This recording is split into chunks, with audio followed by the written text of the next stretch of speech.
ओम नमो भगवते वासुदेवाय नमः।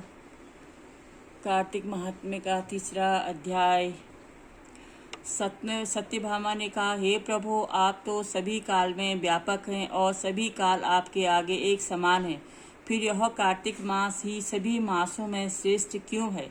आप सब तिथियों में एकादशी और सभी मासों में कार्तिक मास को ही अपना प्रिय क्यों कहते हैं?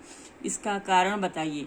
भगवान श्री कृष्ण ने कहा, हे भामिनी, तुमने बहुत अच्छा प्रश्न किया। मैं तुम्हें इसका उत्तर देता हूँ, ध्यान पूर्वक सुनो। इसी प्रकार एक बार महाराज बेन के पुत्र राजा पृथु ने प्रश्न के उत्तर से देवर्षि नारद से प्रश्न किया और जिसका उत्तर देते हुए नारद जी ने उसे कार्तिक मास की महिमा बताते हुए कहा, हे राजन, एक समय शंख नाम का एक राक्षस बहुत बलवान एवं अत्याचारी हो गया था। उसके अत्याचारों से तीनों लोकों में त्राही त्राही मच गई। उस शंकासुर ने स्वर्ग में निवास करने वाले देवताओं पर विजय प्राप्त कर इंद्रादि देवताओं एवं लोकपालों के अधिकारों को छीन लिया। उससे भयभीत होकर के समस्त देवता अपने परिवार के सदस्यों के साथ सुमेरु पर्वत की गुफाओं में बहुत दिनों तक छिपे रहे। तत्पश्चात वे निश्चित होकर के सुमेरु पर्वत की गुफाओं में रहने लगे। उधर जब शंकासुर को इस बात का पता चला कि देवता आनंद पूर्वक सुमेरु पर्वत की गुफाओं में निवास कर रहे हैं, तो उसने सोचा कि ऐसी कोई दिव्य शक्ति अवश्य है जिसके प्रभाव से अधिकारहीन यह देवता अभी भी बलवान है। सोचते सोचते वह इस निर्णय पर पहुंचा कि वेद मंत्रों के बल के कारण ही देवता बलवान हो रहे हैं। यदि इनसे वेद छीन लिए जाएं तो वे बलहीन हो जाएंगे। ऐसा विचार कर शंकासुर ब्रह्मा जी के सत्यलोक से शीघ्र ही वेदों को हल लाया।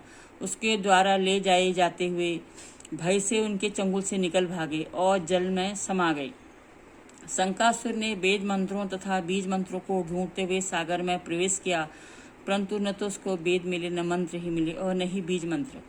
जब शंकासुर सागर से निराश होकर के वापस लौटा तो उस समय ब्रह्मा जी पूजा की सामग्री लेकर सभी देवताओं के साथ भगवान विष्णु की शरण में पहुंचे और भगवान को गहरी निद्रा से जगाने के लिए गाने बजाने लगे और धूप गंध आदि से बारंबार उनका पूजन करने लगे।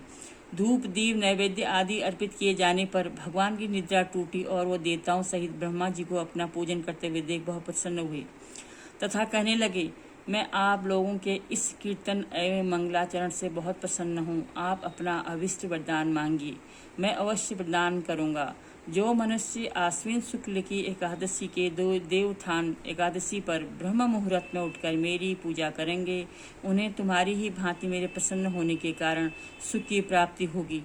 आप लोग जो पाद्य अर्घ आचमन और जल आदि सामग्री मेरे लिए लाए हैं, वे अत्यंत गुणों वाली होकर के आपका कल्याण करेगी। शंकासुर द्वारा हरे गए संपूर्ण वेद जल में स्थित हैं। मैं सागर पुत्र शंकासुर का वध करके उन वेदों को अभी लाई देता हूँ। आज के मंत्र बीज और वेदों सहित मैं प्रतिवर्ष कार्तिक मास में जल में विश्राम किया करूँगा। अब मैं मत्स्य का रूप धारण करके जल में जाता हूँ। तुम सब देवताओं भी मनुष्यों सहित मेरे साथ जल में आओ।